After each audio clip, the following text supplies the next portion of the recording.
Channel viewers அனைவருக்கும் வணக்கம். மெல்ல கற்போர் வெல்வது எப்படி இச்சேனலில் 10ஆம் வகுப்பு சோஷியல் சயின்ஸ் காலக்கோடு டைம்லைன் தான் பற்றி பார்க்க போகிறோம்.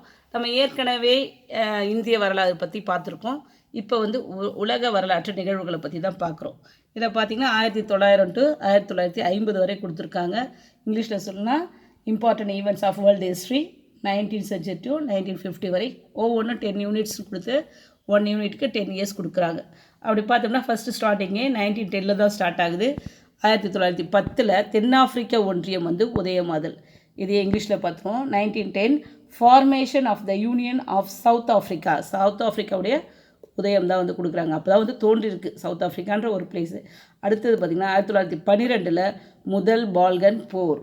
அதாவது ஃபஸ்ட்டு பால்கன் வாடுறது 1912 தான் நடந்திருக்கு. அடுத்தது 1914 முதலாம் உலக போர் தொடக்கம். இது அடிக்கடி கேட்கக்கூடிய ஒரு கேள்வி. 1914 நல்லா ஞாபகம் வச்சுங்க. First world war started it one. Okay, next 1970 ரஷ்ய புரட்சி நடக்குது. அப்போ ரஷ்ய ரெவல்யூஷன்றது ஒரு பெரும் புரட்சியாக நடந்திருக்கு. அப்போ 17 1918 முதல் உலகப்போர் முடிவுக்கு வந்துருச்சு. 14 ஸ்டார்ட் ஆகி 18 முதல் உலகப்போர் முடிஞ்சிருச்சு. ஓகேங்களா? இப்போ நீங்கள் 14 to 18 ஞாபகம் வச்சுக்கணும். 1919 பாரிஸ் அமைதி மாநாடு, அதாவது ரொம்பவே அமைதி மாநாடு மாதிரி நடந்திருக்கு. வெர்சேல்ஸ் உடன்படிக்கையும் அப்போ தான் நடந்திருக்கு. 1919 நல்லா ஞாபகம் வச்சுங்க. Paris peace conference, treaty of Versailles அப்படின்றது இங்கிலீஷில் சொல்கிறாங்க. 1920 பன்னாட்டு சங்கம் தோற்றம்.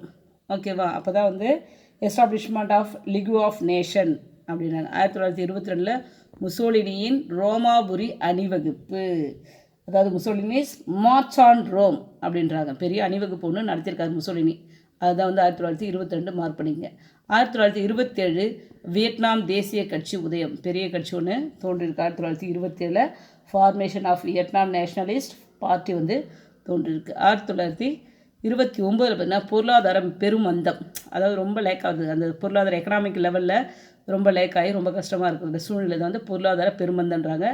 லேட்ரன் உடன்படிக்கைன்றாங்க. அதில் அதே இயரில் த கிரேட் டிப்ரெஷன், அப்புறம் லேட்ரன் ட்ரீட்டின்றாங்க. அப்போ 1929 பொருளாதார பெருமந்தம். 1933 பார்த்தோம்னா ஹிட்லர் ஜெர்மனியின் சான்சலர் ஆதல். அவர் ஒரு முக்கியமான பதவிக்கு வர்றார், முக்கிய அமைச்சர் ஆகிறார். அப்போ தான் ஹிட்லர் எந்த இயர்? 1933. 1934 பார்த்திங்கன்னா ஒரு நீண்ட பயணம், சரியான லாங் மார்ச் அது மாதிரி நடந்துட்டுருக்காங்க பயணம். 1935 முசோலினி எத்தியோப்பியாவின் மீது படையெடுத்தது தான் ஒரு முக்கிய நிகழ்வாக சொல்கிறாங்க. 1935 முசோலினி இன்வேடட் எத்தியோப்பியா அப்படின்றாங்க இங்கிலீஷில். 1938 அப்படின்னா முனிச் உடன்படிக்கை அப்படின்னு ஒன்று நடந்திருக்கு.